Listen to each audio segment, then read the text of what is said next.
বিসমিল্লাহির রহমানির রহিম। আসসালামু আলাইকুম রহমতুল্লাহি ওয়া বারাকাতুহু। ঘরে থাকা উপকরণ দিয়ে একটি সাধারণ রান্না খুব সহজ একটি অসাধারণ রান্না হয়ে যায়, সেই রেসিপিটি আজকে আমি আপনাদের মাঝে শেয়ার করব। আজকের রেসিপিটির নাম হচ্ছে লাউ চিকেন। লাউ দিয়ে মুরগির মাংসের তরকারি যারা খেয়েছেন তারা তো জানেন কতটা সুস্বাদু, আর যারা খান নাই তারা একবার এই রেসিপিটা রান্না করে দেখবেন কতটা মজাদার, কতটা সুস্বাদু। চলুন এই রেসিপিটি বানাতে কী কী উপকরণ লাগে একবার দেখে নিই। মুরগির মাংস, লাউ, পেঁয়াজ কুচি, রসুন কুচি, আদা রসুন বাটা, একটি টমেটো, হলুদের গুঁড়ো, মরিচের গুঁড়ো, ধনিয়ার গুঁড়ো, জিরার গুঁড়ো, গরম মশলার গুঁড়ো ও মাংসের মশলার গুঁড়ো। মিক্সড মশলা: দারচিনি, ছোট এলাচ, বড় এলাচ ও লবঙ্গ, ধনিয়া পাতা,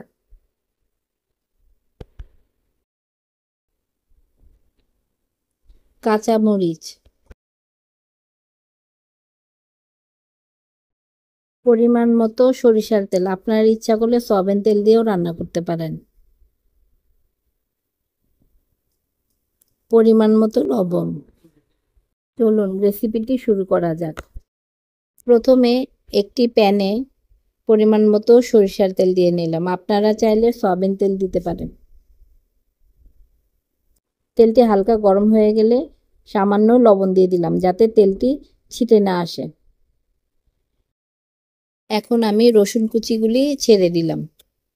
রসুনের মধ্যে রয়েছে অ্যালিসিনের যৌগ পদার্থ, যা শরীরের রোগ প্রতিরোধ ক্ষমতা বৃদ্ধি করে, হজম শক্তিতে সহায়তা করে এবং ক্লান্তিভাব দূর করে। তাই রসুনের উপকারিতা অপরিসীম।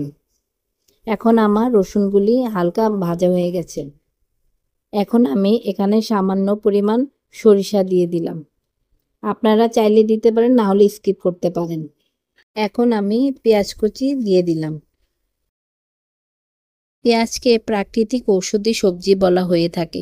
পেঁয়াজে রয়েছে শক্তিশালী অ্যান্টিঅক্সিডেন্ট, অ্যান্টি ইনফ্ল্যামেটরি ও অ্যান্টিব্যাকটেরিয়াল উপাদান, যা শরীরের কোষকে ক্ষতির হাত থেকে রক্ষা করতে সাহায্য করে। এছাড়াও এতে ক্যালসিয়াম, ফসফরাস এবং আয়রন রয়েছে। একটি বড় পেঁয়াজে 86.8% পানি থাকে, সুতরাং পেঁয়াজ শরীরের জন্য অপরিহার্য একটি উপাদান। আমার পেঁয়াজগুলি ভালোভাবে ভাজা হয়ে গেছে। এখন আমি সামান্য পানি দিয়ে পেঁয়াজগুলি একটু কষিয়ে নেব। এভাবে পেঁয়াজগুলি কষালে পেঁয়াজের থেকে একটা গ্রেভি ভাব চলে আসে। এখন আমি হাফ চামচ আদা রসুন দিলাম। এখন আদা রসুনগুলি ভালোভাবে পেঁয়াজের সাথে কষিয়ে নেব। এখন আমি হাফ চামচ হলুদ দিলাম, হাফ চামচ মরিচের গুঁড়ো, হাফ চামচ জিরার গুঁড়ো, হাফ চামচ ধনিয়ার গুঁড়ো। এখন এগুলি সবগুলো উপকরণ ভালোভাবে মিশিয়ে নেব। এভাবে মিনিট 2 পরে দেখেন কি সুন্দর তেলগুলি ভেসে উঠেছে। এখন আমি মুরগির মাংস ছোট ছোট টুকরো করে দিয়ে দিলাম।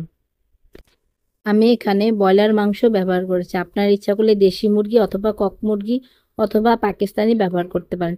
এভাবে আমি মিনিট 5 মশলার সাথে মাংসগুলি ভালো করে কষিয়ে নেব, যে পর্যন্ত না মাংস থেকে কিছুটা পানি না আসে। এই পর্যায়ে চুলার আঁচটা হাই ফ্লেমে রেখে মাংসগুলো ভালোভাবে মশলার সাথে কষিয়ে নিতে হবে।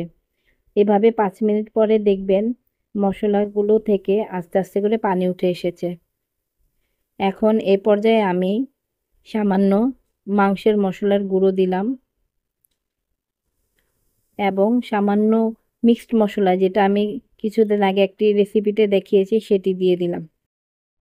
এখন আমি আবারও মাংসগুলো সব মশলার সাথে ভালোভাবে কিছুক্ষণ কষিয়ে নিলাম। কষানো হয়ে গেলে এখন আমি 5 মিনিটের জন্য ঢেকে রাখবো। 5 মিনিট পরে দেখেন আমার মাংস থেকে কত পরিমাণ পানি উঠে এসেছে এবং কি সুন্দর লাগছে। মুরগির বুকের মাংসে প্রচুর পরিমাণে প্রোটিন থাকে, যা পেশি গঠন ও শক্তি বৃদ্ধিতে সাহায্য করে এবং মুরগিতে ওমেগা 3 এবং ওমেগা 6 ফ্যাটি অ্যাসিডও পাওয়া যায়, যা শরীরের জন্য উপকারী। গরু বা খাসির মাংসের তুলনায় মুরগিতে চর্বির পরিমাণ কম থাকে, যা ওজন নিয়ন্ত্রণের সহায়ক। এখন দেখেন আমার মাংসগুলো থেকে পানিগুলি শুকিয়ে গেছে, এখন তেল উপরে উঠে এসেছে। এখন আমি 2টি কাঁচামরিচ ভেঙে দিয়েছি এবং একটি টমেটো ছোট ছোট টুকরো করে দিয়েছি। টমেটোতে ভিটামিন সি, এ, কে, ফলিট এবং পটাশিয়াম, ম্যাগনেসিয়াম ও লাইকোপিনের মতো প্রয়োজনীয় পুষ্টি উপাদানে ভরপুর রয়েছে। টমেটো রোগ প্রতিরোধ ক্ষমতা বাড়াতে, হার্টের স্বাস্থ্য ভালো রাখতে এবং রক্তচাপ নিয়ন্ত্রণে সহায়তা করে এবং ক্যান্সারের ঝুঁকি কমাতেও সাহায্য করে। এখন আমি কেটে রাখা লাউগুলি দিয়ে দিলাম। আপনার লাউগুলি চেষ্টা করবেন ছোট ছোট টুকরো করে নিতে। আমার মতো এভাবে করে নিলে খুব দ্রুত রান্না হয়ে যায়। আর যদি বড় টুকরো করেন তাহলে রান্না হতে একটু দেরি হবে। এখন সবগুলি লাউ দিয়ে আমি মাংসের সাথে ভালোভাবে মিশিয়ে নিলাম। আর এভাবে 5 মিনিটের মতো রান্না করতে হবে, যে পর্যন্ত না লাউ থেকে পানি না উঠে আসে। লাউ এমন একটি সবজি যা পুষ্টিগুণ বলে শেষ করা যায় না। লাউ এর অনেক উপকারিতা রয়েছে। হজম শক্তি বাড়াতে সাহায্য করে, রক্তচাপ নিয়ন্ত্রণে রাখে এবং ত্বক ও চুলের স্বাস্থ্য ভালো রাখতেও সাহায্য করে।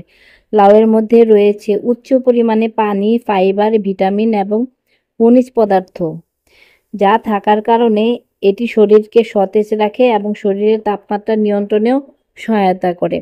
তাই লাউ কিন্তু সবার জন্য খুবই উপকারী। ডায়াবেটিস রোগীদের জন্য লাউ তো একটা মহা ওষুধ।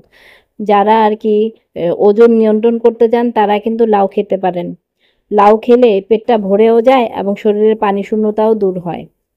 এখন দেখেন আমার লাউ থেকে কিন্তু প্রচুর পরিমাণে পানি উঠে এসেছে। এখন আমার লাউগুলো মাংসের সাথে কষানো হয়ে গেছে।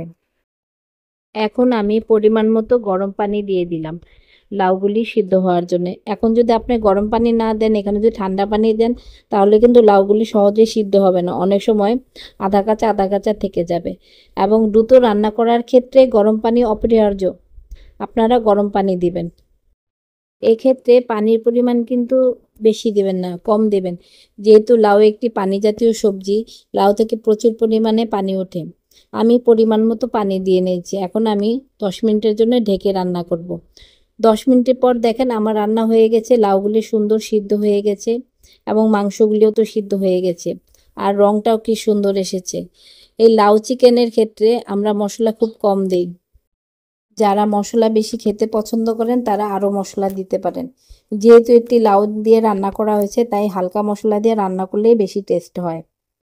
দেখতে পাচ্ছেন আমার মাংসগুলি সিদ্ধ হয়ে গেছে এবং লাউও কিন্তু সিদ্ধ হয়ে গেছে। আমি এই তরকারিতে ঝালের পরিমাণটা কম দিয়েছি। আপনারা যদি বেশি খেতে চান তাহলে বেশি করে ঝাল দিতে পারেন। আমি এখানে ভাজা জিরের গুঁড়ো দিয়ে দিলাম 1/2 চামচ। আপনারা যারা জিরার গুঁড়া পছন্দ না করেন তারা নাও দিতে পারেন, কিন্তু লাউয়ের তরকারিতে জিরার গুঁড়াটা আর ধনেপাতাটা বেশি দিতে হয়। দেখেন আমার তরকারিটা কি সুন্দর হয়েছে আর খেতেও অসাধারণ হয়েছিল। এখন আমি ধনিয়া পাতা কুচি দিয়ে দিলাম। ধনিয়া পাতাতে রয়েছে অ্যান্টিঅক্সিডেন্ট, যা শরীরের জন্য খুবই উপকারী। এখন আমি সামান্য একটু নেড়ে চুলা অফ করে দেব। তৈরি হয়ে গেল আমার লাউ চিকেন। আপনারা আমাকে অবশ্যই জানাবেন এই রেসিপিটা কেমন হলো। এখন আমি একটি ডিশে সার্ভিং করে আপনাদেরকে দেখাচ্ছি। দেখতে পাচ্ছেন রংটা কি সুন্দর এসেছে এবং দেখতেও খুব লোভনীয়, খেতেও কিন্তু অসাধারণ ছিল। আপনারা এইভাবে বাড়িতে এই লাউ চিকেন রান্না করবেন। যারা কোনোদিন এই রেসিপি রান্না করেন নাই তারা একবার এই রেসিপিটা রান্না করে খেয়ে দেখবেন যে অসাধারণ একটি রেসিপি। আর যারা এই লাউ চিকেন রান্না করে খেয়েছেন তারা তো অবশ্যই জানেন কত পুষ্টিকর একটি খাবার।